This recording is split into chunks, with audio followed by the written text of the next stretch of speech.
I really gotta be the asshole that says we got in this thing and went back in time? It must be some kind of hot tub time machine. Take a trip with us to Nilbog. Just promise not to drink the goo. Oh my God! If you get sucked into the Matrix, we will sing the phone for you. Do you believe in fate? But every movie has a plot hole, and every hole gets filled somehow with whiskey, wine, or blue milk. Just don't cut me off right now. We're the Plotaholics, a breakfast club of two. We're the Plotaholics, ripping plots apart for you. Yeah, well, that's just like your opinion, man.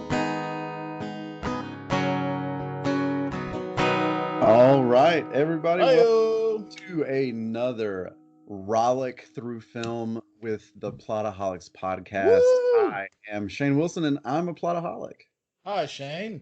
And I'm Bryan 10, and I damn sure I'm a plotaholic. Hi, Bryan. Bryan, I am 0 days sober because tonight we are talking about the masterpiece of magical realism in cinema, the Yes. hot tub time machine. Because, this could really happen. It's a real heavy emphasis on magic. It really is. Oh, my God. This movie, now, for those that don't know, as Shane and I were coming up with the Summer of Cusack, which sadly we are almost at the end of. Yeah, we're really ticking these things off, But this was the second movie that I specifically wanted. First, I said One Crazy Summer, and then I said, dude, we have to do Hot Tub Time Machine. One Crazy Summer, I had to convince you of, Shane. Hot Tub Time Machine, you're like, okay. Yeah, I'm all the way here for Hot Tub Time Machine. I was ready to fight for Hot Tub Time Machine. Yeah, I've always been here for Hot Tub Time Machine 100 out of 100 times. So I came for High Fidelity, but I stayed for Hot Tub Time Machine. That's right. That seems to be the case. Let me look at something real quick here. Okay, yeah, everything's good. All right. So Bryan, Yes. for those who are uninitiated, what's wrong with you? But a quick synopsis from our pals over at the Wikipedia. Okay. Four pals are stuck in a rut in adulthood. Adam, played by the man, John Cusack, doing his best Rob Gordon impression, has just been dumped. Lou, played by Rob Corddry, is a hopeless party animal. Craig, played by Craig Robinson, is a henpecked husband. Nick. And Jacob, played by Clark Duke, does nothing but play video games in his basement. But they get a chance to brighten their future by changing their past after a night of heavy drinking in a ski resort hot tub results in their waking up in 1986. Now, the one thing that I will correct on that is that Craig Robinson's character is Nick. You're right. Yeah, you're right. And technically, this is three friends and John Cusack's nephew. Yeah. Because Jacob, who, as you expertly said, is played by, hold on, what was his name again? Clark Duke. Clark Duke is actually John Cusack's nephew in this film. Yes. And oh my God. I think that this guy, okay, so you have two standouts from The Office in this show, and my love of that show has been well documented here, I think. Oh, absolutely. Well, both of our loves of that show. Yeah. I mean, Craig Robinson had such a great deadpan humor in dealing with, like, I would love to see a buddy cop with Craig Robinson and Steve Carell. Yeah, but they need to play Daryl and Michael. Yes, Daryl and Michael. That would be so great. Yeah, like at least they need to play that same type of character. But I agree, absolutely. So the movie opens actually with our introduction to Craig Robinson's character, Nick. Oh, Nick Weber Agnew. Now, this is the best part. Nick is miserable in life. He's working at a place called Sup Dog. Right. It's a dog grooming place where it seems like it's like a dog spa, so they do a little of everything. And he's got like now anyone who's ever seen an English bulldog, you know how lazy they are. They don't like walking. Nope. And he's got this poor dog on a little dog. Right. On a little doggy. What are those things called? Like a little treadmill. Yeah, a little doggy treadmill. And then he goes out front, and then you get, your stereotypical hipster rich douchebag. Yeah, played by the guy from Reno 911. I hate his face. Like, he's funny, but every character he plays is that kind of brand of douchebag. Right. That guy is Thomas Lennon. Yeah, I hate I'm sure he's like the nicest dude in real life. I loved him on Reno 911. I thought that show was excellent. But so he comes in with his dog, and he's already annoying with this dog. He's yelling at the dog, and Nick is, don't yell at the dog like that. Yeah. And Nick really, he's doing his best like season 2 Daryl impression at the beginning of this thing, because he is super deadpan. He doesn't want to be there. Right. He's just real miserable. And the dog comes up, he brings the dog up because, it's fucking gross. He's dragging his ass and blah, blah, blah. Yeah. Now, why wouldn't you take your dog to a vet if he's dragging his ass against on the ground like that? Yeah, which made me think, is this some sort of like fancy spa / vet's office? Because, I mean, Nick seems like he's a groomer, but he definitely doesn't hesitate to stick those fingers up that dog's asshole. Oh, man. His fingers went up there like right away. It's just like, well, here we go. Yeah, it's like he was getting ready to put on a dog-themed finger puppet show for children. And of course, that's so dirty. It's dirty. So he ends, and then of course, Dude Bro recognizes him and, brings up, his singing days, and he's like, so what are you doing now? Because Nick used to be a performer, he's great, singer, songwriter. Oh, you still doing music? Nah, not anymore. So what are you doing? And he just gives him that look, like that here's your sign look. Right, like, I've got my fingers up your dog's asshole. That's what I'm doing right now. Yeah. And he's like, oh, you put your fingers up dogs' asses. That's cool. That's right. Cool. And he's just being a condescending prick at this point. Absolutely. Where it's like, and then of course, finally Nick's just had enough, and he goes, hey, do you have a BMW? Yeah, how did you know? There's your keys. Yeah. So now, Dude Bro is like the worst kind of dog owner. It's just a major horrible dog owner. How do you not notice, number one, that your keys are missing? Well, this is what I was going to say to your point about him being a rich douchebag. How many cars does this guy have that he didn't know that the keys to his BMW were inside of his dog? And yet he still found a way to get to the groomer. Exactly. Like I hate this guy so much. Yeah. Like, I just want to tap dance all over his face while wearing steel toe boots. There you go. But yeah, so then the next character that we're introduced to is John Cusack's Adam. I wanted to name him Rob again because he really is like... He practically is Rob. Yeah, like after the breakup, right? So Rob Gordon from High Fidelity, for those of you who haven't heard that episode or seen that movie. But yeah, so John Cusack plays this guy, Adam, and he walks into his house and there are red stickers all over the place. He plays a message from his... Now, is this his ex-wife? I think she's just an ex-girlfriend. Yeah, because I don't know that there's ever evidence that they were married, but no, anyway. No. And Nick's wife even says, "How's your girlfriend?" Yeah, she's terrible. Right. Yeah. There you go. Yeah. So everything that Adam has a red sticker on is what he wants to keep for himself. Everything else she can take. But of course, the bitch took the TV. Yeah, the nice TV. So Adam has to go down in the basement to get the old boxy tube style television to replace it, and that's where we are introduced to Clark Dukes, Jacob, his nephew, who's playing. What is that game? Is that Second Life? Second Life, yeah. I want to try that game. Like, is that still even a thing? Yeah. So here's a weird tangent if you want to hear it.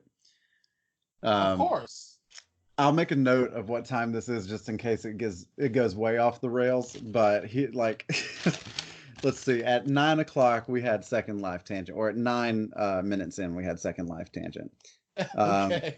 All right. So when I first graduated from college and got a job, my new boss, I was teaching college at a 2-year school, and my new department head was working on a dissertation about using Second Life in the classroom. Oh, okay. As like a virtual learning space, right?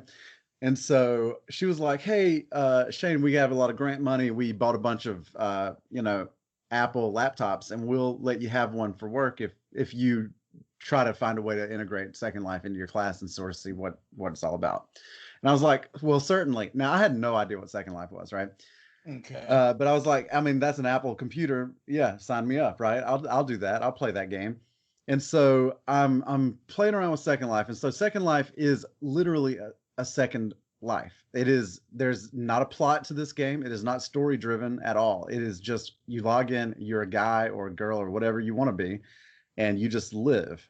There's no way of winning it. There's no end to it. It just kind of goes on forever. So it's just LARP. Yeah, that's a good way of putting it for sure. It's like digital live action role play. Now, is it free to play?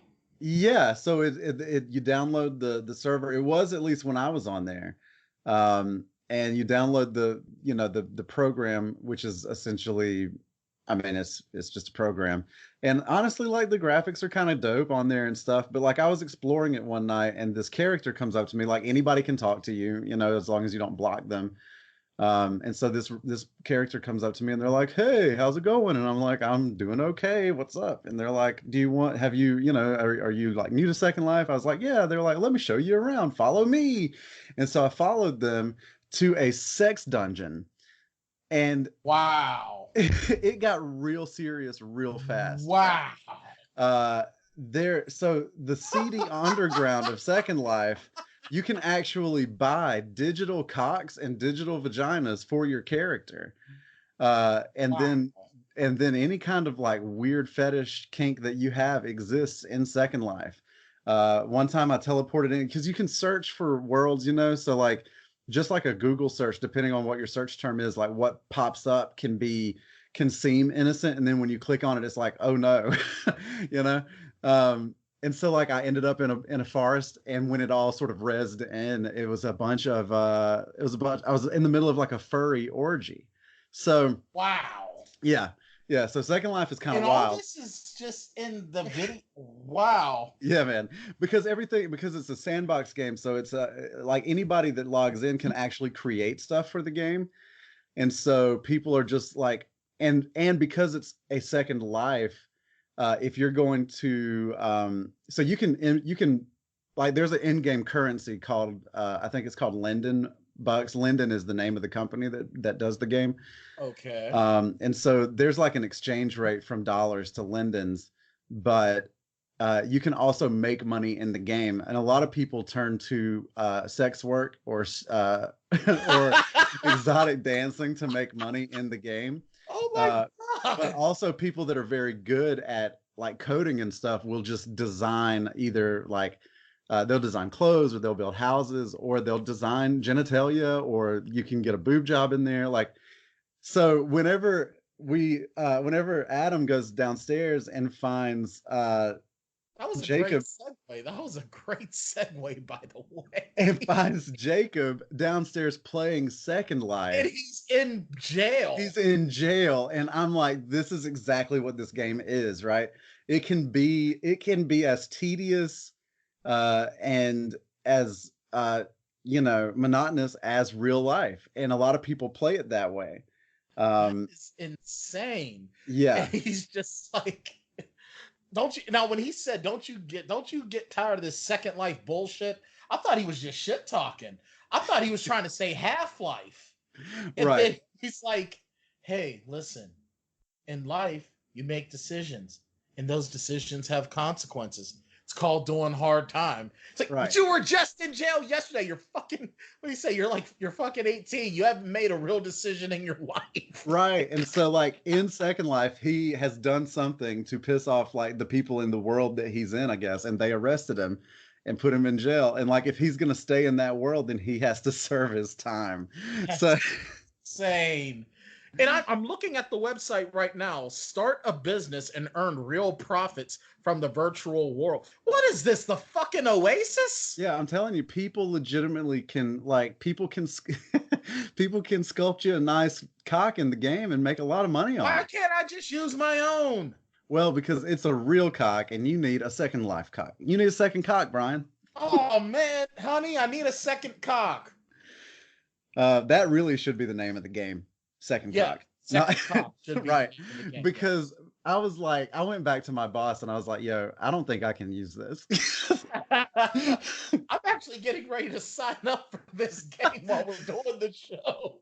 I'm very curious what this Second Life is. Yeah, you got to be careful, man. Make sure that anybody that you fuck in Second Life is not a hooker before you fuck them because they'll come knocking for that money, man. Man, I ain't giving them virtual bitches no money. Fuck them. No.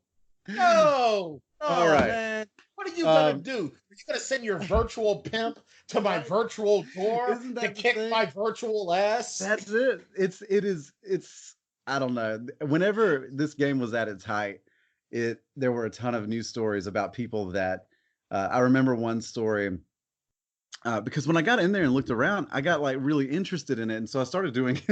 This is the nerd in me, right? I started doing academic research, like in the databases at school, to learn about what was going on in there, you know.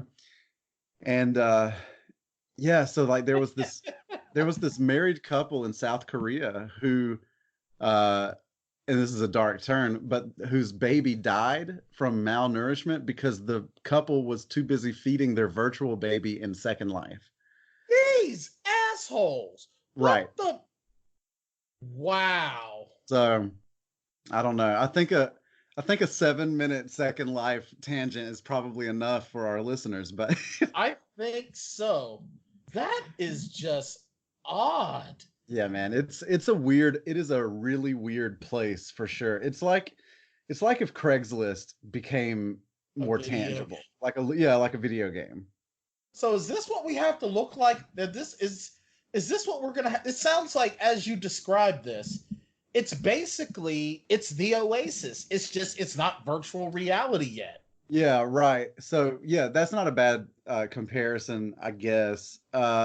And so like whenever you first sign up, you're given like just a really basic skin. And then once you get in there and poke around some, just like you can buy houses or whatever, you can buy new skins and make yourself, you can buy new hair, you can buy new anything. Or you get, a lot of that stuff is free too, but I just created an account. All right. Well, I look forward to hearing about your Second Life adventures. Right. What is this? Free, go basic, fully customizable avatar with many started 1,003. Beautiful Linden home you can make your own. Invite friends for the first day. Monthly rewards and gifts and exclusive across Platinum Areas. $8.25 a month? Mother. Oh, yeah. Okay. So they started charging. That's how long it's been since I've been on there because there was not a paid option whenever I was there. Wow. Okay. So we've gone completely off the rails. I'm signing up for Second Life, and this is so awesome. Yeah. So okay. Next, we are introduced to Rob Corddry's character, Lou the Violator Dorchin. Yep. Lou Dorchin, and we are introduced to Lou, who seems to be having the best life out of all of them so far. Oh my goodness, this dude is driving a freaking Trans Am. Yep. He's listening to Motley Crue, Home Sweet Home. And this guy is like, he's all into it because he's doing the pedal steps on the gas. And I'm telling you, like, his air drums are impressive. Dude, his air drumming is straight up where air drummers go to learn. Yeah, the telltale sign is the throwing the stick up in the air. And then waiting for it. It was perfectly on beat too. Yep. It was perfectly on beat. Yeah, he's an excellent air drummer.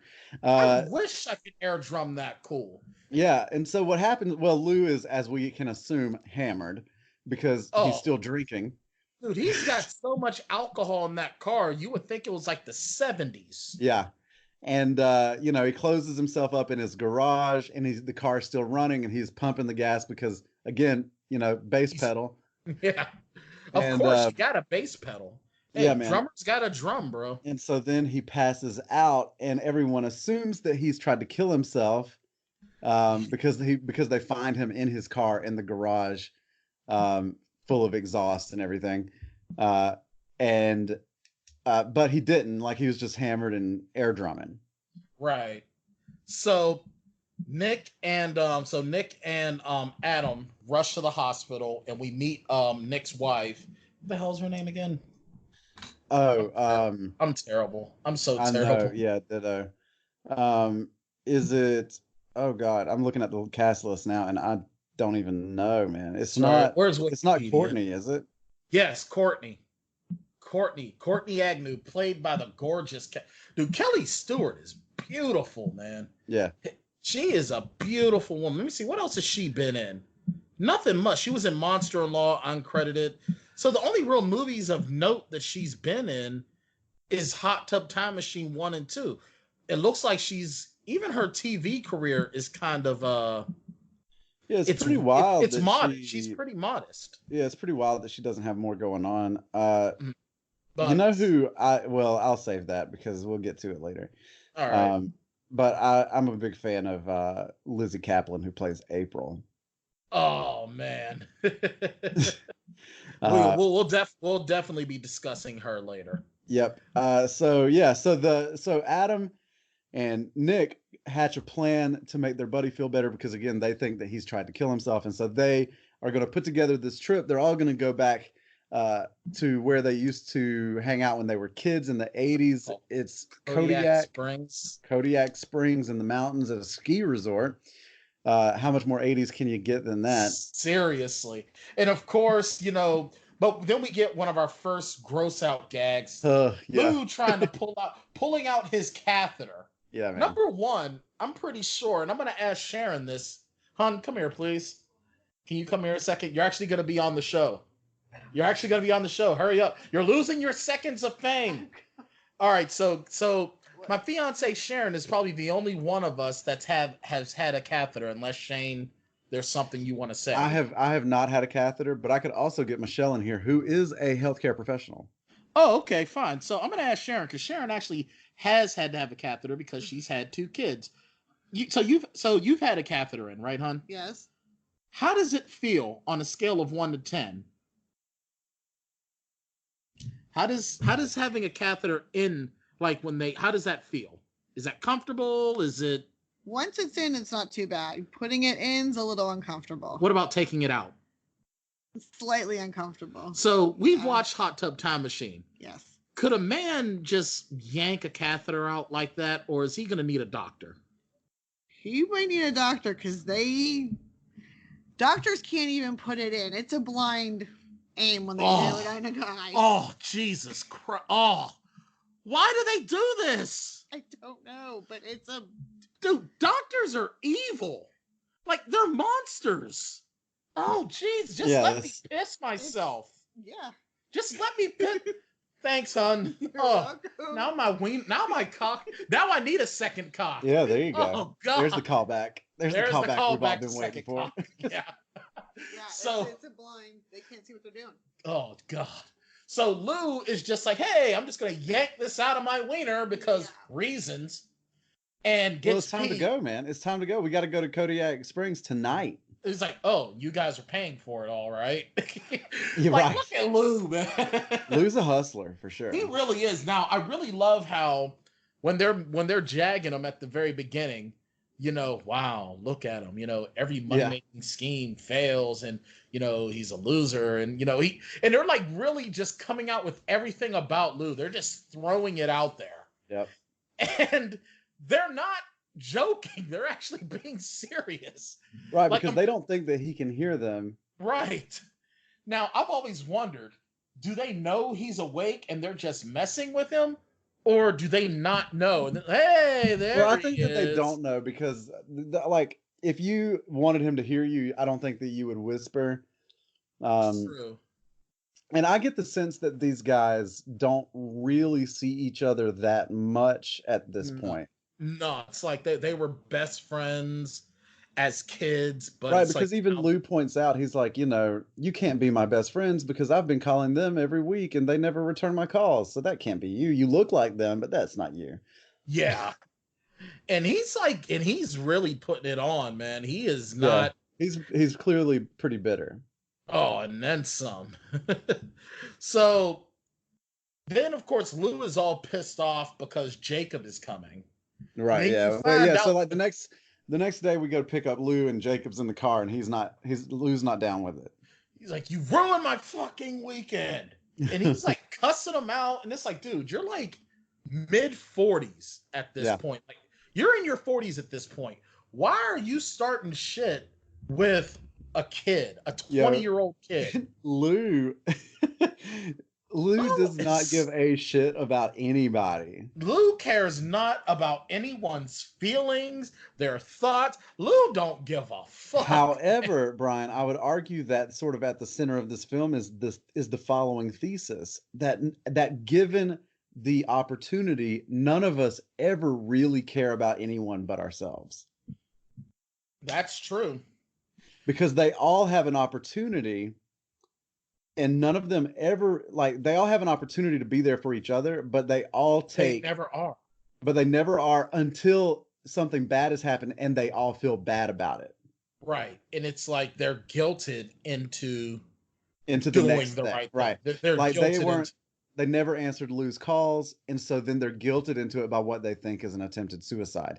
Then they miss the fight at the end of the movie, and so then they're guilted into like helping him fight. Right. And meanwhile, Lou actually, now granted, even with Lou making an ultimate selfish decision, he does everything to make sure their lives are perfect. That's true. And we'll get to that. And out of all of them, Lou is the one that at the beginning. So, all right, let's go ahead and get there, right?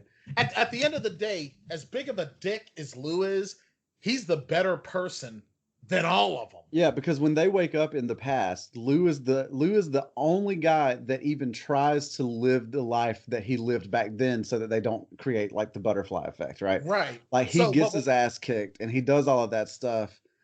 For them. But so what I really love about this, and like I said, we will get to it. This movie is more than just like, magic. This movie is like an example of human behavior. Right. Like, and that is why B.F. Skinner would have a field day with this movie. That is why I believe that it's a masterpiece of magical realism, because, and I say that tongue in cheek for sure, but at the same time, I'm not ready to say that that's not true, because it uses a magical, fantastical element like time travel, but it through using time travel, it's able to show us in a heightened sort of way something really honest about human nature. Absolutely. And it really, this is one of those movies where, all right, and I promise you guys, we are going to get to our breakdown and everything. We really are. But I have to say that when you take away the slapstick, you take out the gross out, you take all of that away, and what you really end up getting is you're getting a tale of a guy who's just trying to do the right thing by his friends. And even though he came up short, he makes up for it. Yeah, even though he comes up short the first time. Yeah. So it's a movie about second chances. Right. That's exactly what it is. And a guy that actually makes a sacrifice for that second chance. And and the biggest asshole in the world, you actually start to find out the reason why he's among the biggest assholes in the world is because the people that he's absolutely loyal to don't have that same loyalty to him. Yeah, they're all very self-absorbed. They're all very selfish and self-absorbed in their Well, own. it feels like Nick, Craig Robinson's character, is more absorbed in his relationship. Yeah, he's a lot more. He's not so much selfish.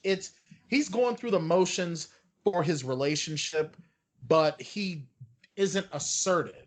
Yeah, he doesn't know how to assert himself. Right, and then on the other side, you've got Adam, and Adam is really the selfish one. Like he is a very selfish. Yeah, and you assume that probably has everything to do with why his current relationship is ending. Right, because he makes decisions, and you find out about him again. You find out later. Adam makes these selfish decisions, and then wonders why they blow up. He basically he's Rob Gordon. Adam is Rob. Adam. Yeah, Yates is there Rob were Gordon. a lot of moments while watching this movie where I was like, "Oh my God, this is totally something that Rob Gordon would do." Yeah, because he's very and even though the girlfriend was a major bitch, Mm-hmm. but it's like, you have either pushed this woman to this point where she doesn't care about your feelings at all, or you just let yourself fall into this situation because it's like, you know what, whatever, Right. So anyway, so they get to Kodiak Springs, and we see one of the best character actors of his generation, Crispin Glover. Oh God. Yeah. Well, but even before we get to Crispin Glover, they get there and they find out that the town is destitute at this point. All the big businesses are gone. All the businesses they remember are just gone. This ski town that was jumping in the mid '80s is now basically just dead. A ghost town. Yeah. Yeah. And a bunch of retirees hanging around. Right. And then the resort itself is just run down. Like, it's just still there because no one has bought it yet. Yeah. And then we find out that Nick makes the reservations, and he's trying not to say his last name for anyone to hear. And he goes, Nick Weber. I have a Nick Weber Agnew. And here comes Lou. Wait, Weber Agnew? You're a fucking hyphenate? Right. Oh, it's progressive. All guys are cool. And he's like, whoa, hold on. He goes, you look like a progressive. Now, Lou is fucking with him at this point. He looks to the guy at the counter. Would you ever become a hyphenate? No. And this man has a goatee. Like, right. Yeah. Let's actually listen to that clip. Please, because that is one of my favorites. This sucks. Hi. You got a reservation for Weber Agnew? Sorry? What was that name again? Weber Agnew. I got a Nick Weber Agnew. Yeah. I'm sorry, excuse me, what? What did you just say? Weber Agnew? Weber fucking Agnew? You took your wife's last name? You're a fucking hyphenate? A lot of dudes are doing it. It's progressive. No dudes are doing it. You look like a progressive guy. Is that progressive? Would you do that? No. And he has a goatee. All right. Yeah. So. Yeah, this man has a goatee. Right. So they check into their room, and yes, you were talking Crispin Glover. Crispin Glover is an unsung hero in this movie because I think, as we tend to, we like to name a like a minor character MVP, and I think it absolutely goes to him. Oh, and then some. Absolutely, because Crispin Glover's character is just so great. As good as Chevy Chase is, like Crispin Glover plays the one-armed bellhop. Yeah. Now here's the thing though about Chevy Chase. Chevy Chase has, at least for me, he has such a horrible reputation. Yeah. On set that I don't even like seeing him in anything. I'm sort of with you on that, especially with how Dan Harmon and Donald Glover and a lot of those folks from Community have talked about how he was on set there or on set at SNL. Yeah, I'm sort of with you on that. Like, they could have gone any number of places with that character. Yeah, I would have preferred, who I would have preferred Bill Murray. Yeah. Bill Murray is sort of really has become what I think Chevy Chase could have been had he not been such a dick. Great white buffalo. Great white buffalo. Great white buffalo. And that's another awesome inside joke, talking about John Cusack's ex-girlfriend at the time. Great. Yeah, she was the great white buffalo. She was. So Crispin Glover plays Phil, the the bellhop, the one-armed bellhop that can't hardly bring their bags. And anytime someone goes up, hey, I'm not gonna tell you again. It's so great. And then he's like, drop their stuff and just been this is usually where you give a tip to the guy that helps you out. It's like, what makes it so great is, this is something that you sort of pick up on in the rewatches, and that is how bitter he is in this moment, in this state, but how generally cheerful he is in the past. Oh my God. As soon as we get to the past, he's like the happiest dude ever. Yeah. He's the life of the party, man. He's juggling chainsaw. And that's one of the reoccurring gags in the movie. You wonder how he lost his arm. Yeah. And when you get to the past, he's doing all this stuff. And it's like, this is going to be how he loses his arm. And everyone is like getting freaked out. And Lou is getting pissed because he doesn't lose his arm. Yeah, because Lou wants to see it happen. Right. And he's like, are you kidding me? Like, he's juggling, like you say, he's juggling chainsaws. He's like hanging off of roofs. Like, there's all of the elevator thing. He gets it caught in the elevator. Yeah. It's like every weird thing that could happen where you would lose an appendage, he does in this movie. And he doesn't lose his arm. And it's like, well, what the fuck happened? Yeah, this dude would actually probably come out pretty well in a George Lucas Star Wars film. Oh, absolutely, man. I mean, Jesus. But at the same time, he does lose his arm. But God, like, how many times did he almost lose it? I'm serious, man. This guy has had more mulligans in a movie than anyone I know. And I've watched time travel films. Yeah, and that is a great bit. And so they get to the room, and Lou's trying to get a hooker. No one's down for it. Yeah, everyone just wants to play quarters, and Lou's getting all pissed off. And then finally they discover they do have they discover the hot tub, and it's like all gross with a dead squirrel in it. Yeah, and it's just nasty. This fucking squirrel too is another one of those. That's like live action scat. That's live action scat from Ice Age. Yeah. Yeah, he's a really good recurring bit as well. He really is. You know what? I haven't had that much fun with animatronic animal since Caddyshack. That's a good point. Yeah. So both films starring Chevy Chase, by the way. Yeah, there you go. So anywho, finally, the doors blow open magically, and the hot tub is fixed. So everyone gets naked except for Jacob, and they get into the hot tub, and they're just drinking. And eventually one of the energy drinks that Lou brought, called Chernobyl. From Russia. Chernobyl. That's so funny. That is just so wrong. I love how, no wonder they interfered in our elections. We make fun of their national tragedies. Yeah. So anyway, they spilled the Chernobyl energy drink on the control panel for the hot tub. Yeah. And then they end up like going to it ends up like a time vortex, and they go back to the past. It's an incredibly trippy moment where they're all wearing like president masks, and there's a guy in a bear costume. And they're naked ladies, and it's pretty wild. Hashtag I love titties. Yes, it's a pretty wild moment. Also, it's a pretty wild moment. It really is. And then of course it's like a beautiful morning, and they're hitting the slopes. Yeah. Well, the funny thing is that there's a squirrel nearby, and Lou pukes on it and sends it flying. And they're all freaking out because Lou has to be the asshole that pukes. What happened to the squirrel? Right. So then we see that same puke-covered squirrel a few minutes later after they fall off of this mountain. That poor squirrel. He didn't deserve that. So what's amazing though is so now that they're skiing and they're having a good time, and then they start to notice things aren't right. Yeah, they feel pretty good. They fell off this mountain and it didn't hurt.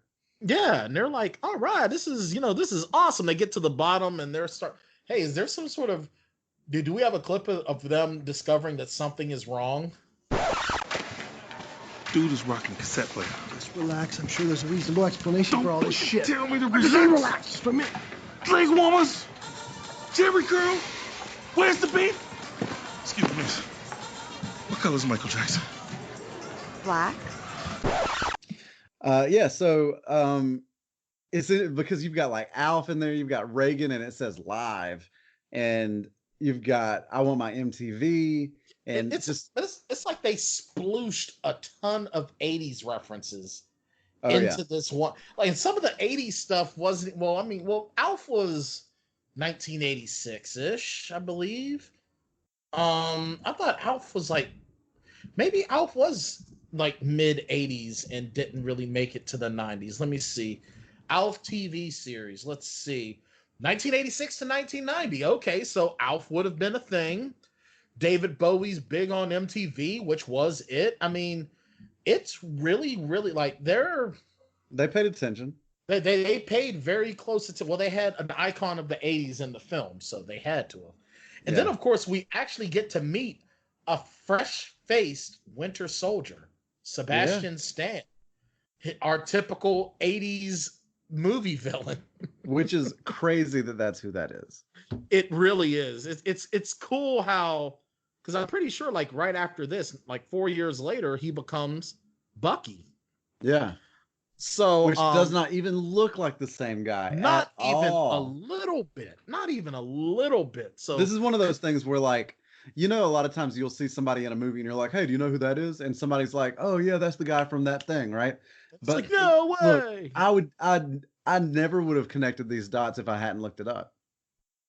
Well, see, he looks the same in his face, but what's weird though is that now over the last like couple years, he's always had facial hair. Yeah, and long hair. Yeah, so it's really hard to make that connection. Hair. Yeah, because he's sort of like bleach blonde, like dirty blonde in this, right? I think so. Yeah, like it's a much lighter shade than what you get lighter, out of Bucky. Yeah, it's lighter than the Buck. So, and of course, but yeah, this is your like Biff character. Yeah, he really is. With all of his bully, cronies. He runs the mountain. Like we don't tolerate this on our mountain. Yeah, because he notices the guys fall off the mountain and Jacob's riding a snowboard, which no one really even knows anything about them yet. Right. They're like, what is that thing that kid's... And then, of course, they go back to their rooms and then they discover that they are in their younger bodies. Yeah, they see it in the mirror.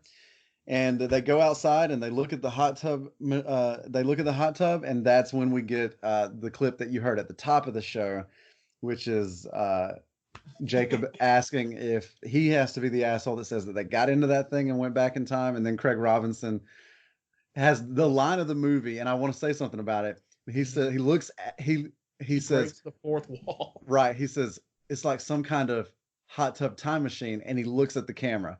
And here is what I want to say about this. Fourth wall break. Yeah, this is what I want to say about this moment. I think that this movie had to acknowledge how ridiculous its premise is, or we wouldn't have been on board for it. I agree. This is great writing because it took 2 lines and took 30 seconds for them to acknowledge how ridiculous it is and then move on. And that is some slick writing, because they never really like return to that idea like, oh, this is so ridiculous. From this moment on, they treat it as though it's like a serious situation. Right. And what's cool, and I was getting ready to say that they made sure, look, we're not going to take this too seriously because it's just a dumb movie. But now we're going to take this movie seriously. They took it seriously without taking it seriously. And That was amazing. That's what makes this movie so good. Yeah, because after this, they have the conversation that everyone has to have in a time travel movie, which is, okay, what are the rules? Right. And everyone, we saw it in Endgame as well.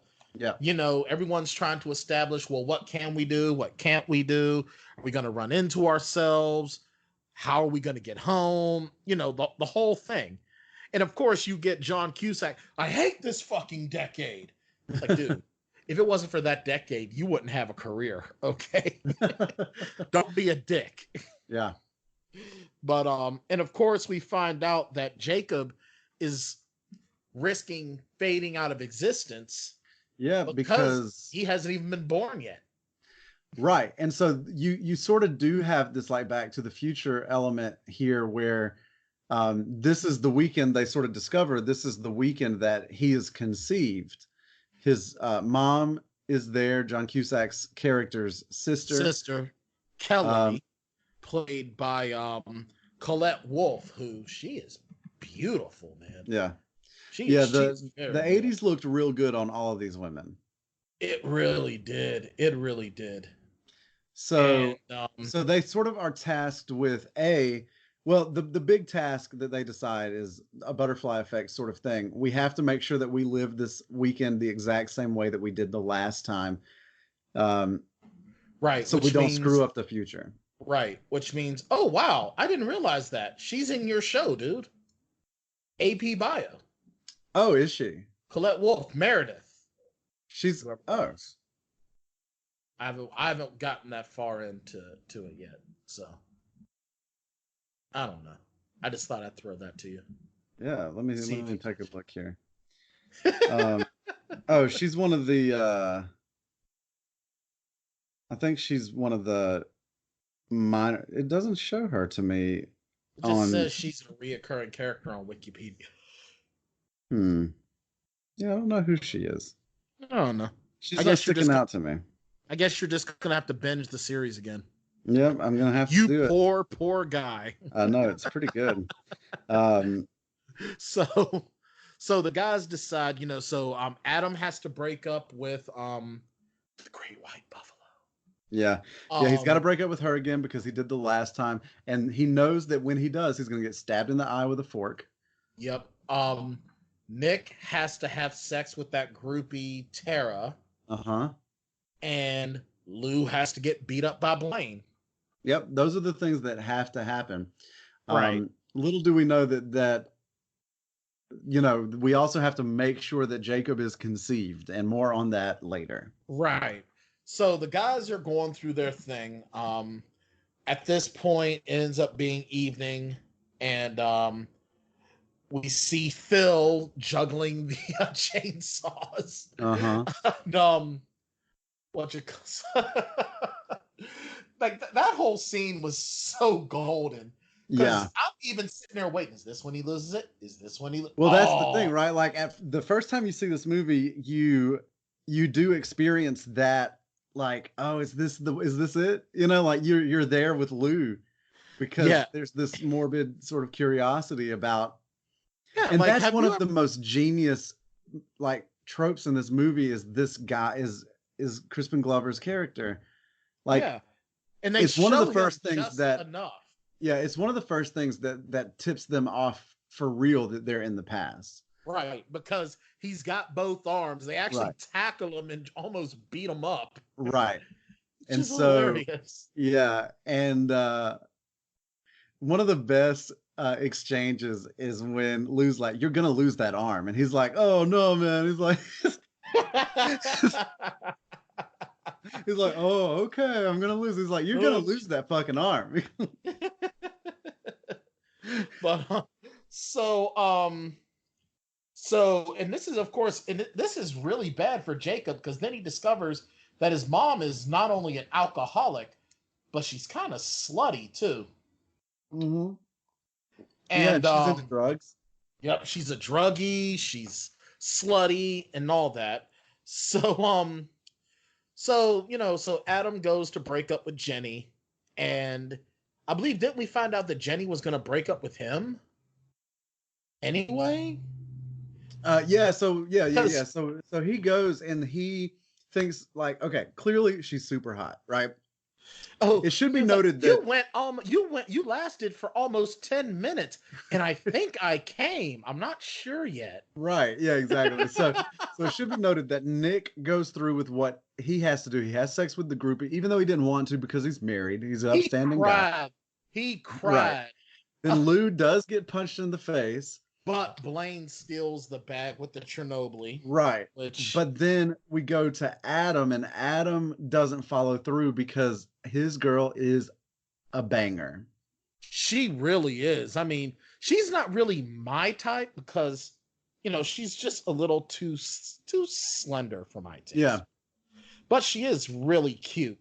For sure. And now, like, you're looking at now Adam, who is experiencing all of this as a 40-something-year-old man, at least, right? But and so like now he has a chance to be with this like 19-year-old, you know? And he's all pumped about it too. And he's right. like, And so he doesn't go through with breaking up with her, but then she breaks up with him, and we find out that even though she stabbed him in the eye in 1986 when he broke up with her, she was actually going to break up with him anyway. She just got pissed because he did it first. Right.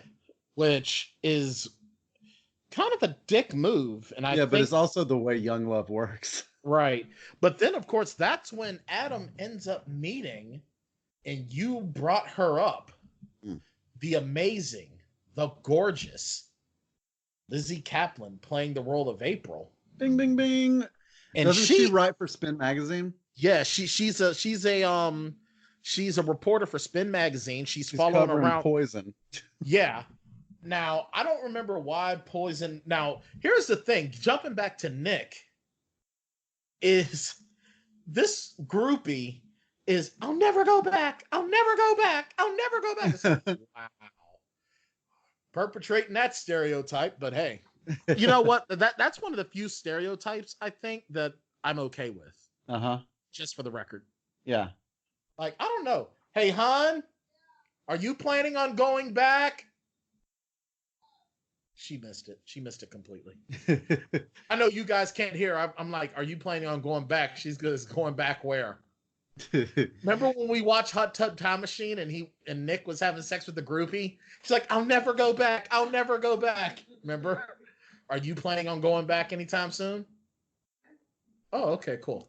She said you never know, so that's cool. That is a pretty funny moment. That is a hilarious moment, especially where Sharon she sees where I'm going. She decides to just burst a bubble, which is awesome.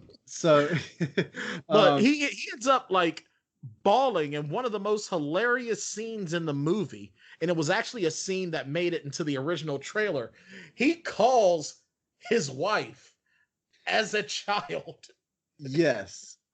But that's later, right? Because that is a little bit. He later, does eventually reveal to Lou, I think, that he is convinced that his wife is cheating on him. Yes, yeah, he's super convinced that his wife is cheating on him. Let me see. So, but yeah, you're right. Like later in the film, he calls his wife, and in 1986, his wife was 7 years old. Which is hilarious. So it just goes to show he also has like a big age difference. Yeah, like a decade, probably, if not more. 12 years, probably. Yeah, which is weird because they're like 19 at this point. But anyway, so meanwhile, Lou is betting on football games. Yes. And Nick is with him.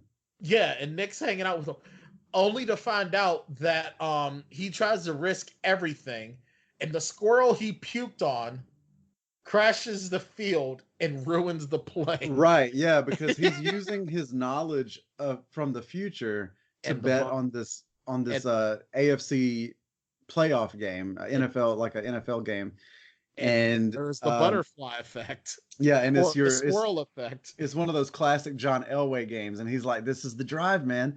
And then the squirrel messes up the drive, and he bets with this guy that you know, he bets a blowjob from the guy's girlfriend, right? Yep. Yes, he does. Against a blowjob from Nick. And then the squirrel messes it up, and now Lou, Rob Corddry's character, has to go down on Nick. And Nick passes out, and when he wakes up, Lou's face is covered in like a gooey white substance that he reveals to be just soap. He's just messing with him, but that is an excellent gag. That was straight out of that was an awesome callback, I think, to Jay and Silent Bob Strike Back. Oh yeah. When Silent Bob was gonna have to go down on him, and then he knocked out the security guard. So then of course things start to really go awry because Adam has changed his future, and he's hooking up with April, and he's just around her. Yep. Nick decides to change his destiny, where instead of screwing up his performance, he does a great cover of Jesse's Girl. Yo, followed by the best version of Let's Get It Started by the Black Eyed Peas. Although, do you know what the original title of that song was? I do. We talked about that when we watched it here the other night. Yep. And he did a great job. Dude, Craig Robinson is an amazing performer. He is. If you've never watched Brooklyn Nine-Nine, watch it, but watch the episodes with Craig Robinson. Yeah, he's excellent. So excellent. Like, I'm surprised Craig Robinson, he must not want a lot of attention because he should have so many more film and television roles. Yeah, you know, I wonder if it's not because, and this is just the way I think that Hollywood tends to work. Mm-hmm. I wonder if it's not because of his physical build that he's not sort of relegated to like supporting man status. And if that's the case, that's just truly disappointing. That's real shitty because like, and it could be that he doesn't want it, but I feel like he put his work in on The Office, you know? Mm-hmm. Yep. And he did have a starring role, and we talked about this on our live show the other day. He had a starring role in that short-lived Fox show Ghosted. He was one of the two leads. Right. Not to mention his supporting work with Pineapple Express. Right. And This Is the End. He was a lead in that. Some people are destined to be like the best friend or the buddy or whatever, and he's really good when we've talked about how John Cusack is really good as a lead, especially when he's surrounded by really good people. And Craig Robinson is the exact kind of person that you want to surround John Cusack with. Oh, absolutely. Craig Robinson is, not everyone can be, and I'm going to make a hockey reference, not everyone can be a Sidney Crosby. Mm-hmm. Sometimes you have to have a Zach Aston Reese. Sometimes you have to have a Phil Kessel. You know, Phil Kessel, who, if you guys know hockey, you know he didn't really do all that good in Boston and do all that good in Toronto. Toronto, he was supposed to be like the savior of the franchise. He wasn't good enough. Came to Pittsburgh, 2-time Stanley Cup winner. Why? Because he's a role player. Not everyone's going to be a Michael Jordan. Sometimes you have to be a Scottie Pippen. Sometimes, you know. So that's a really good point, you know, because a lot of my favorite actors, or I would say a lot of my favorite characters in television shows, are more minor characters, and it's because of what they do to support the lead. Like, I think that Jeffrey and Carlton on The Fresh Prince are like the strongest characters on that show, and it's because of what they give Will Smith to do. Right. And I think that if you didn't have Alfonso Ribeiro or the guy that played Jeffrey, his Marcel, his name escapes me. If you don't have them, and especially, you know, Uncle Phil, Will Smith isn't the actor that he is today. James Avery, who was also the voice of the Shredder in the 80s Ninja Turtles cartoon. Oh, God damn it. Yeah. If you do not have those actors with Will Smith, he is not the superstar he is today. Right. Exactly. Yeah, that show doesn't make it without that cast. Right. So at this point, so now, you know, Jenny breaks up with Adam. Adam reconnects with April. Blah, blah, blah. We already did that. Yeah, this part of the movie sort of like, the beginning of the movie is really interesting and funny, and I mean all of the movie is funny. But this when you is get the part into that has the heart. right, but when you get into this part where they all sort of split up and they are all making their own choices about what to do with the past, it pretty much moves the way that it's going to move. You know, like Yeah. there aren't that many surprises. There's not much to say other than they all sort of do their own thing.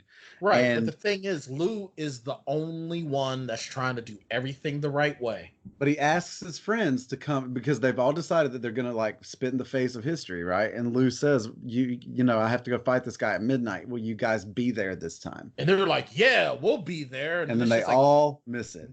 And he gets beat up again. And at this point now he's drunk on a roof. And he's, you know, they save him. Hammered again. Mm-hmm. My favorite thing about Lou is that he's just drinking Johnny Walker Black like out of the bottle the whole time. He has no fucks to give. He really doesn't. And he just, I don't think I could drink Johnny Walker Black like that. I really don't. I don't think I could drink Johnny Walker Black like that. I've drank things like that, but not the worst Johnny Walker. No, I mean, I've drank vodka like it's water. Yeah. I drink Fireball like it's water. Well, Fireball is water, but fair enough. I mean, you know, a lot, even beers that I shouldn't drink like water, I do. Yeah. You know, you give me a Guinness, man. I've been drinking Wild Turkey 101 like water since we started this thing. That's what you always drink when we do this. That's right. I tell you one thing, man, them Wild Turkey cats, man, they should endorse us because you drank enough of it.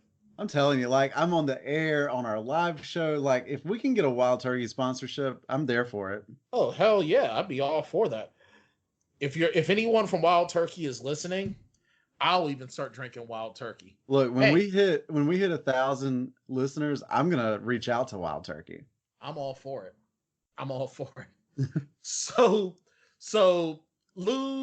So Jacob at this point, he realizes they need the Chernobyl that's been stolen. Lou is just pissed off at the guys. He hates the shit out of them, but they realize they need to work together and go back to Blaine's cabin to get his drink, get the Chernobyl. Yeah, because Chevy Chase sort of gives Jacob the heads up. Right. So they go back there and, you know, they all team up. They're gonna go. They talk Lou down off the roof, and they're like, "Look, let's go get this fucking thing. Let's go get the Chernobyl and kick these dudes' asses." Right? Yeah, kick their asses, go home, then we never have to see each other again. Essentially. Yeah. So then, of course, Lou starts seducing Kelly while he's looking. Jacob comes into the room, sees them having sex, and attacks Lou. And disappears. Right. When Lou pulls out, Jacob disappears. Yes. And that's when they realize that now Jacob never knew who his father was. His mother never said. Adam didn't even know. And then we find out, this is the big reveal of the movie, is that Lou is Jacob's father. So then Lou goes back to having sex with Kelly. And once he busts his nut, Jacob comes right back. Yeah, and of course, like Kelly's vortex. And Kelly's just laying there. I feel pregnant. It's like, wow. She is so funny. That's some good comedic timing right there, really. Yeah. And then it's a good reveal. It's a good way to reveal it as well. Yeah. And then of course, you notice though, once Lou discovers that Jacob is his son, his whole demeanor changes. Yeah. Like he's happier. And it's not just because he's been giving him shit the whole movie and now he has something on him. He's like legit happy that and I also think that this leads directly to the big reveal at the end, which is that Lou decides to stay in the past in order to make a better future for all of them. Yeah, it's like Lou has a reason to go on. Because later on, when Lou decides to stay, eventually Lou finally gets to beat the shit out of Blaine. And then as Blaine and his boys are about to fuck him up, Nick thinks quick, gets to Chernobyl and starts speaking in some horrible Russian. Because keep in mind, this is back toward the end of the Cold War where no one knows anything about Russia. All they know is that Russia's the bad guy. Right. So they get back. Adam has to say goodbye to Kelly because she has to continue on with Poison. And all the guys get into the hot tub. And Lou says he's going to stay in 1986. And he finally admits that he was trying to kill himself. Yeah. And when you really think about it, the main thing in his life is drinking. So he's drinking to get the courage. Yeah. And then he's listening to his favorite song so that it's almost like he's trying to distract himself to make it happen. Yeah, and when you think about it like that, there is sort of a poetry to the whole thing. It really makes you feel bad about Lou. And, and thinking about it now with a lot of things that have been going on, some things that have gone on, not directly to me in my personal life, but affecting someone that I really, really care about. Or look at Robin Williams. Look at Chester Bennington. All Chris of these Cornell. guys who wear a smile pretty regularly, and then but they're miserable inside, and they're hurting. And that's why, and you know what, I don't want to get too deep because we try to have fun. But honestly, if you've got that friend that, if you even suspect someone that you're close to might be, depressed or really trying to overtly be the life of the party and joke and whatnot, just make sure you take a few minutes and check on them. Just make sure they're okay, because you never know. Absolutely. You don't want to find out the next, a next day or next week that this person was just laughing a couple of days ago has ended their life. Right. And so that's well said. Yeah. And so getting back to the film, so the guys, and the one thing that we do find out as they're trying to get back after they leave Blaine's cabin is this is when we finally see how Phil loses his arm. Finally. Basically, he's pointing to them, trying to talk to them, and a truck coming down the road takes his arm off. Mm-hmm. Something so mundane. Like, how often have we pointed out toward a road and a car has driven by and nothing has happened? So Phil loses his arm. They go inside. Lou decides he's going to stay in the past. And he primarily, he wants to change things, but he wants to be a father to Jacob, which again is amazing. And that's so great. It's almost right. Yeah. Because he sticks around because now he knows that Kelly is pregnant. He knows he's got a son, and now he has a reason to go on living, to do something for someone else. And even though Adam tries to stay, Lou shoves him into the vortex so he can't. It's almost like Lou is like, I have to do this. Yeah. So Adam, Nick, and Jacob end up that they're in the present. Then they come back to the present, and then that's when they realize Lou has made a lot of changes. And one of the main changes that occurred, Phil has his arm back, and we find out that Blaine and the ski guys were coming to fuck the guys up, and they see this guy lost his arm, so they put his arm on ice and took him to the hospital. So he got his arm sewn back on. Yeah. The resort and everything is perfect again. It's all immaculate and perfect. Yeah.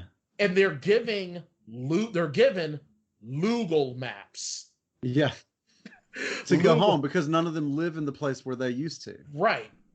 And then they realize, Nick realizes he's a record producer, a successful record producer, and he's not Nick Weber Agnew. He's Nick Weber. Yep.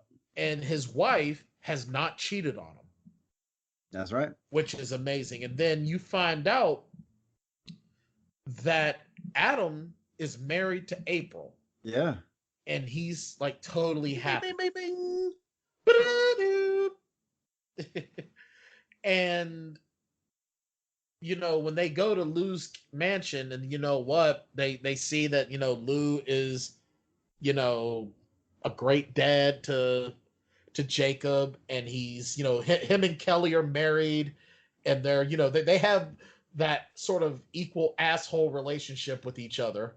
Mm-hmm. And then we find out in the credits that Lou was actually Motley Crue is not Motley Crue. It was Motley Lou. Right. Yeah.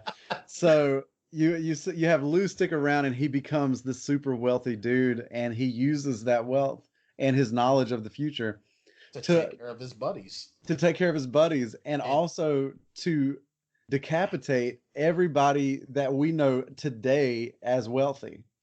Yes, like there's no, there's still a Bill Gates, but there's no, we've got There's no Luke. Google. There's no, Yeah, Microsoft probably didn't become what it was or is. Yep. It's almost like Lou just looked at everything that's wrong with now, went back to and who wouldn't, I would do that. I would happily go back in time and change things for the better. Like, yeah. Like some of the things I would do, I'll tell you about off the air because I don't want that getting out there. Some of it involves making sure that some politicians aren't able to get into seats of power. Yeah.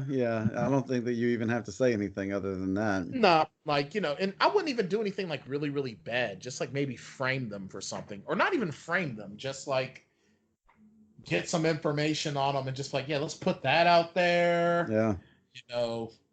And, I mean, I would do all kinds of different things. Like, I think one of the first things that I would probably do is, I don't know, what would you do if you had the opportunity to go back and send your mind into your younger self, a la Hot Tub Time Machine, or X-Men Days of Futures Past? Well, let me ask you this. Like, okay, I would say let's eliminate global or political events and let's just think about like our personal lives.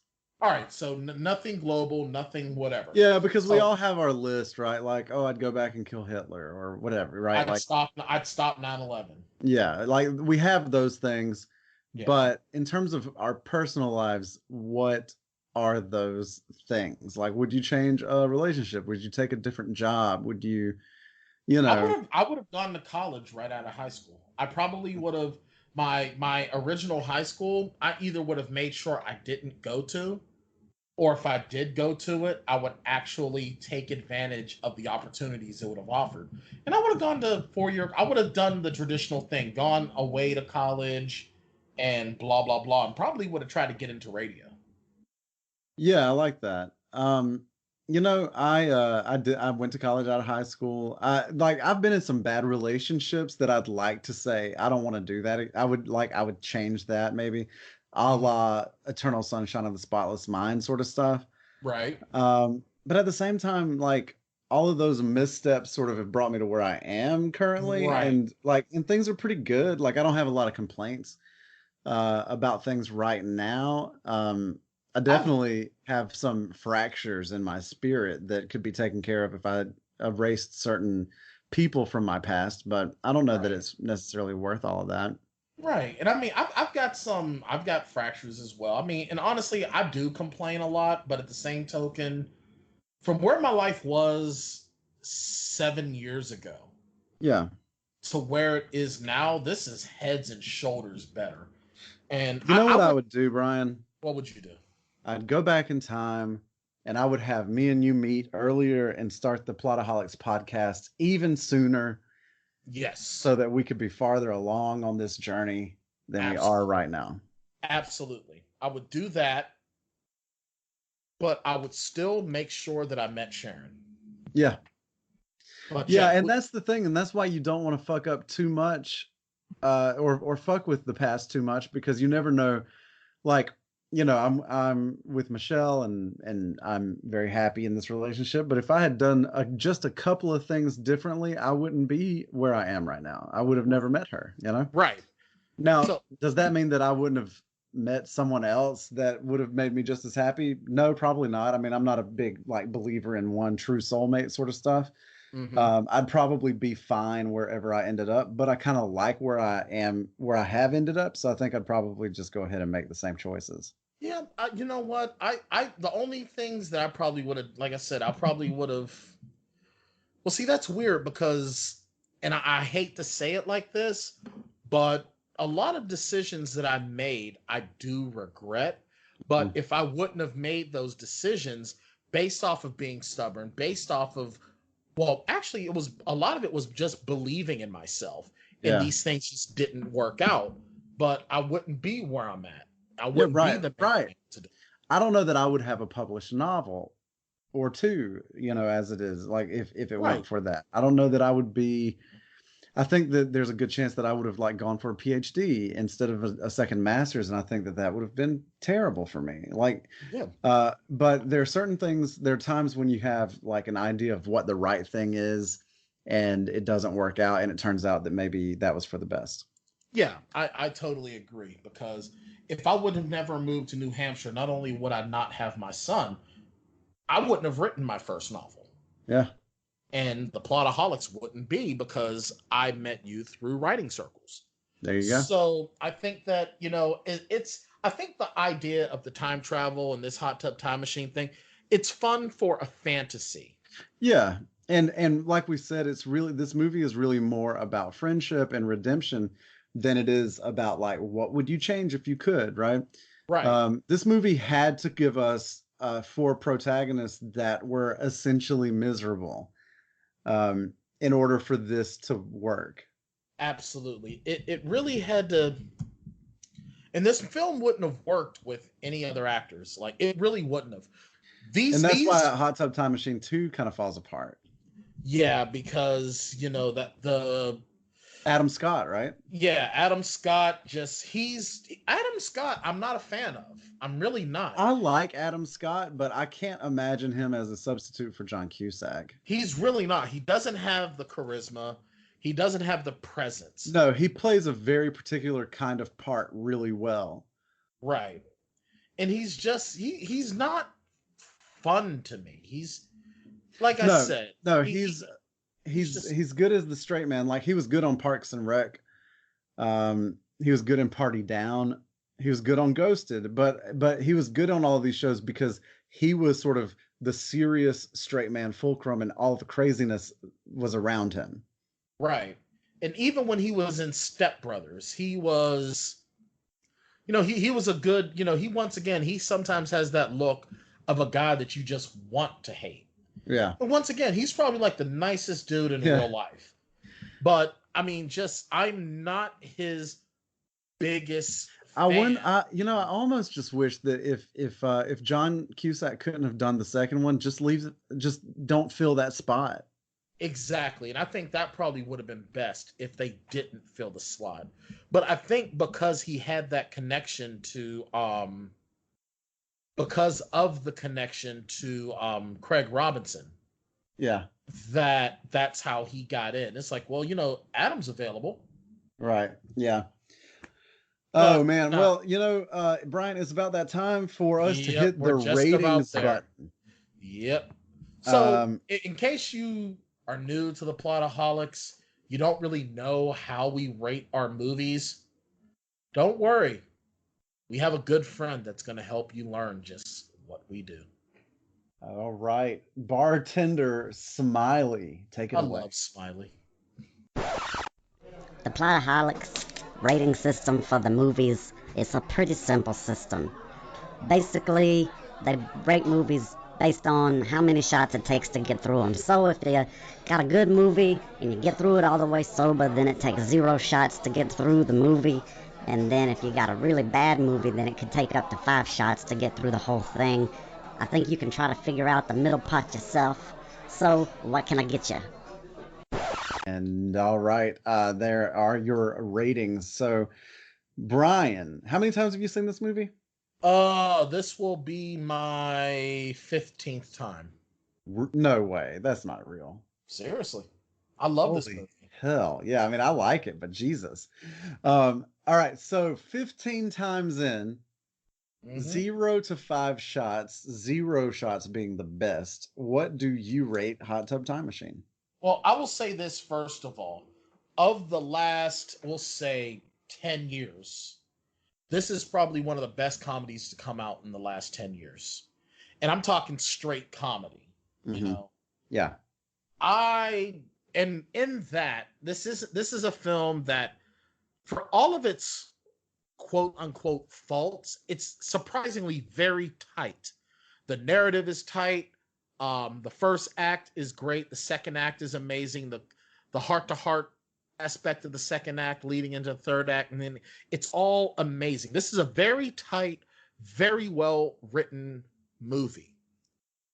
It's great for what it is. And now for a straight up comedy, Shane, I'm going to give it a 0-shot rating. Oh, wow. I'm going to give it a 0-shot rating. Because this is probably one of my favorite comedies of the last 10 years. Yeah.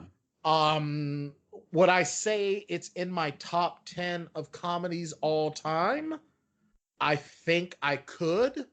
It's not going to overtake, Revenge of the Nerds. It's not going to overtake the original Police Academy or, some of Richard Pryor's, films. Yeah. But I would take Hot Tub Time Machine over such films as American Pie 1 and 2. I agree with that. Yeah, it's better than those. Those really movies have not aged well. No, they really haven't. Not at all. But this movie... Where do you put this movie against something like Anchorman? Ooh, that's tough. Because Anchorman is Will Ferrell's masterpiece. It truly is. The first Anchorman, I would say they're a different kind of comedy. They are, but they are still an ensemble cast with 4 male leads. Right. I would probably put them neck and neck. I'd be willing to give Anchorman another 0. I'd probably give Anchorman a 0 shot. Only reason why I would give it a 1-shot rating over Hot Tub Time Machine, and hear me out before any of you guys start, atting me on Twitter, calling me an idiot, is because there are certain parts of Anchorman that seem very random and out there. And they're hilarious, but they still just sort of come out of nowhere. Like the big battle, like the big fight between the news teams. It's hilarious, but it comes completely out of nowhere. Yeah. And yeah, that's part of its charm. I get it that. But with Hot Tub Time Machine, even with Chevy Chase just sort of showing up at random, it's not really random. Because he's offering that sage advice when they need it. Yeah. So I would just barely, and when I say just barely, I'm talking a 0.5 for, I'd say half a shot. I would say a half a shot for Anchorman. But I just think that with the star power of John Cusack, with the charisma of Craig Robinson, the absolute unlikableness of Rob Corddry, who becomes the most lovable. Yeah. And then, of course, and even though I still kind of sometimes feel like Clark Duke might have been a little bit out of his element, he made his space. Yeah. Yeah, I'm with you on that. And I mean, he knew that he was, I sort of got the sense from Clark Duke that he knew that this was his first Thanksgiving at the adult table. Right. And he takes it and he runs with it. And even in that little bit of awkwardness, he makes it work. That's right, man. Hey, you make choices in life, and sometimes those choices result in hard time. So yeah, for this brand of comedy, I will give Hot Tub Time Machine a solid with an unequivocal 0 shot. I appreciate that, and I appreciate your commitment to it. I am going to. This is our second time travel movie of the summer, Bryan. Yes. And I'm going to give it a similar rating for similar reasons. Back in May, I suppose it was, we looked at Endgame, April, I guess. Yeah. We looked at Avengers Endgame, and I gave that a 1.5-ish shot rating. Mm-hmm. Mostly just because of gaps in the plot related to the time travel mechanics. And and there's some of that stuff, and we'll talk about that later, but in my third viewing of Endgame, which is now the #1 film of all time, woo! Some of those gaps aren't really gaps. Yeah, they're not as bad as we thought maybe at first, but I will say that the gaps in this movie are pretty bad. And that's just basic time travel stuff, right? They go back in time. They never run into their past selves, even though they're staying in the same room. Well, they're inside their past selves. It's like X-Men Days of Futures Past, where future Wolverines goes into young Wolverine's body. His mind is in his younger body. I can buy that. Mm-hmm. So, but their brains aren't, right? Like, no, they are their younger selves. They aren't their younger selves. Their minds are in their younger bodies. Right. Their minds are in their younger bodies. So what does their younger body think whenever their minds come back out of them? I think that's probably part of why when they go back, they're like, whoa, what's going on? It's just like in Days of Futures Past, Wolverine is in his past self. And right. Then here's the follow-up, right? Mm-hmm. Whenever they come back to the present, and they have now lived since 1986 this entirely different life, right? Right. If this is a mind thing, then shouldn't they? I don't like that they either don't have the knowledge that they would have had if they had lived all this stuff. That bothers me, right? Like you've lived this entire different life, but when you come back to the future, you're the same person that you were when you left. Right. Even though you have a different life, you're still the same person. I would say, just like Basil Exposition said in Austin Powers 2, The Spy Who Shagged Me, don't think too much about it. Just have fun. And I completely agree with you. I completely agree with you that this is not a movie that you want to think a lot about. No. And this is not a movie that takes itself too seriously, and so we shouldn't get bogged down in the time travel stuff. But I'm thinking, like, it's not a perfect execution.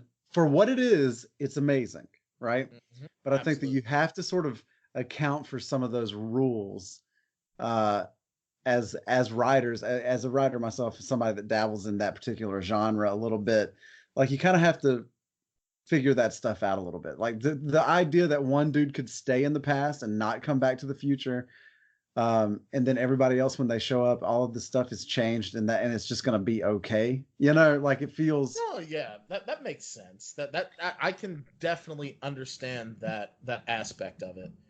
And that's why I think that well, because we have evidence that it doesn't always work out, right? Because Lou stays in the past, right? But Lou's the one that lost all of his money because a squirrel fucked up a football game. You're going to tell me in the 20 years after they leave in the hot tub, like he doesn't have any fuck ups, everything just goes perfectly? That's true. No, you're totally right.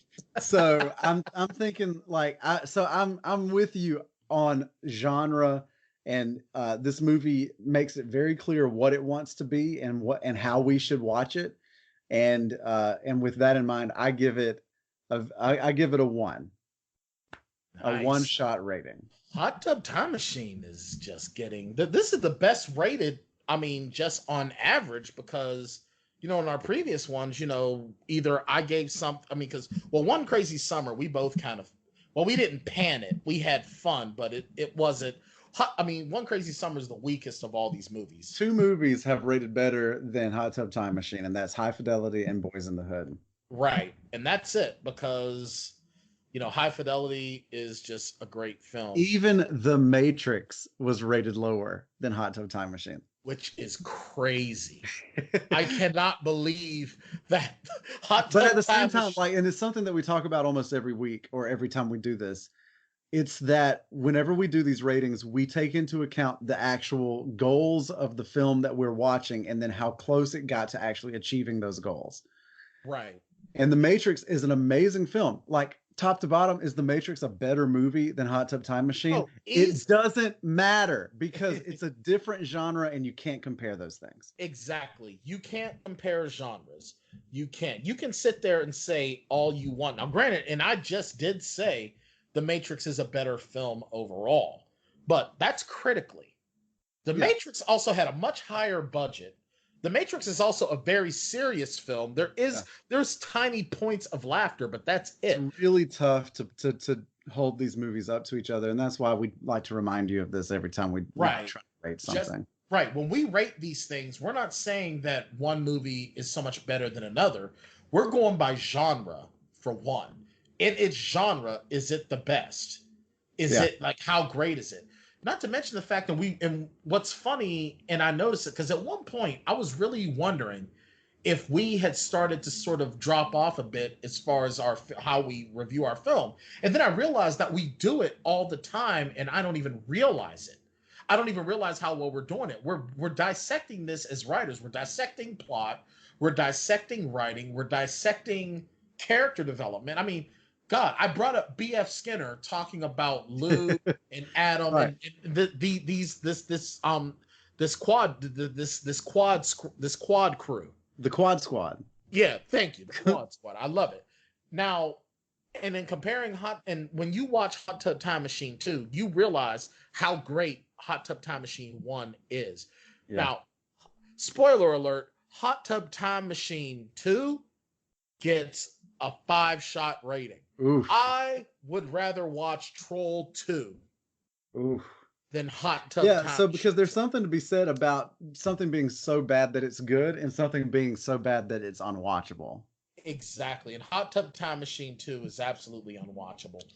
Well, Brian, I think that's probably going to just about do it for us for this week. Hey, next, in 2 weeks, you'll get the final film in the Summer of Cusack. That is Say Anything. The classic. The film that everyone seems to know John Cusack. Yeah, that's really the one that made him. Like Boombox Over the Head, Peter Gabriel. Like that's the one, man. And then on in that episode, we have a big announcement about the month of September. I cannot wait. I cannot wait. I'm gonna give a small teaser. Little tease. Summer isn't over. Ooh, intriguing. Mm-hmm. This is gonna be awesome. And you know what? And actually, I think our next episode, we're gonna have a ton of big announcements. Yeah, we got some big stuff coming. Yeah, I mean, you know, our next little endeavor as Summer of Cusack has been very, very successful. Thank you to everyone that has been listening in and sticking with us. Grosse Point Blank is, and I don't know if you guys listened to the live show, and I hope you did. You should have. Grosse Point Blank is our highest rated Plotaholics podcast show, the most plays. It beat Boys in the Hood in a week. And so thank you so much to everyone for getting involved in that. Yep. And if you are listening to us here and you have not discovered us on all of our other channels, you can, we do a weekly live show at 7 p.m. on Tuesdays.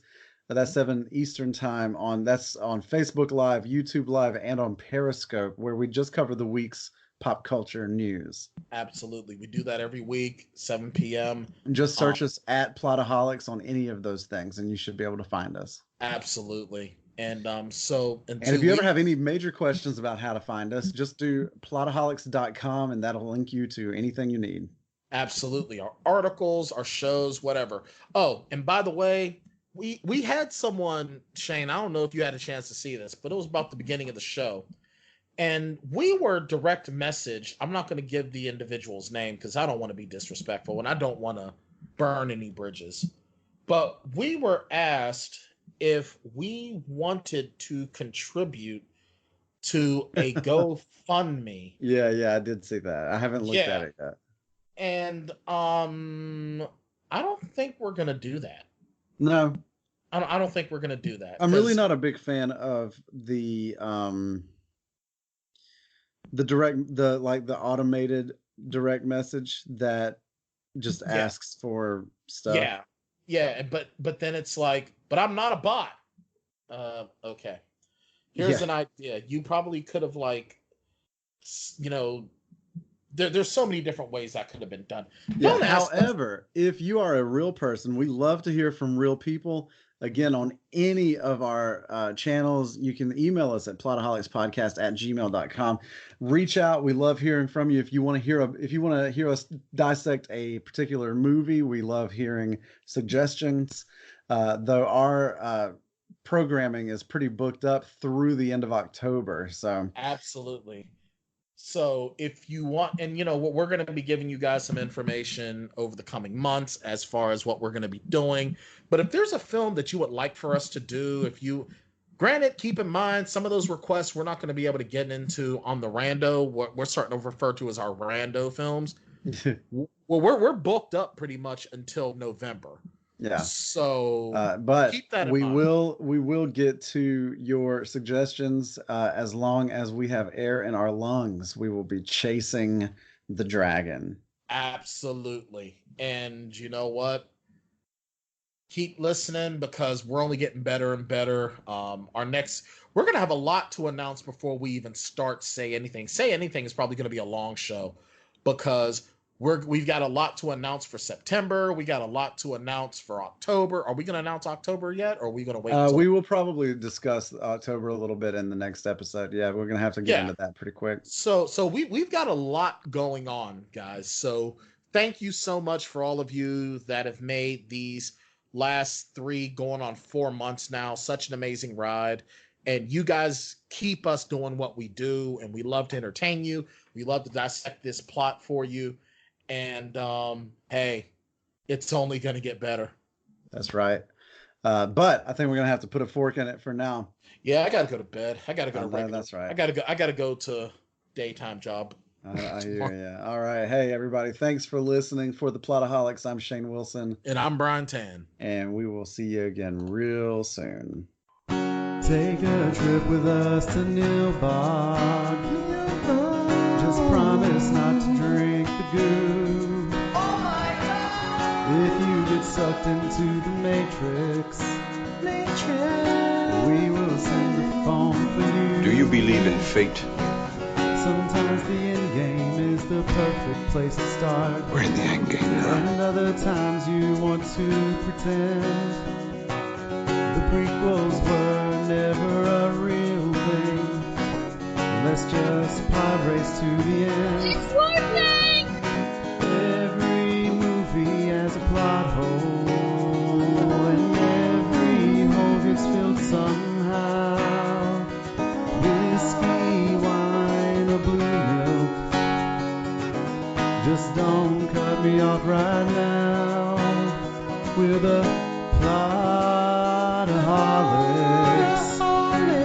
A breakfast club or two. We are the Plotaholics. Ripping plots apart for you. Shane and Bryan are an island. 2 real-life misfit toys, wanting to be a RoboCop. Thank you for your cooperation. Settling for Black Circle boys. And just like Dr. Hammond, extracting amber from wood. And later there's running and screaming. A little too busy asking if we could, and never asking if we should. But every movie has a plot hole, and every hole gets filled somehow with whiskey, wine, or blue milk. Just don't cut me off right now.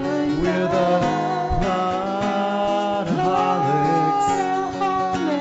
a breakfast club of 2. We're the Plotaholics, ripping plots apart for you. Yeah, well, that's just like your opinion, man.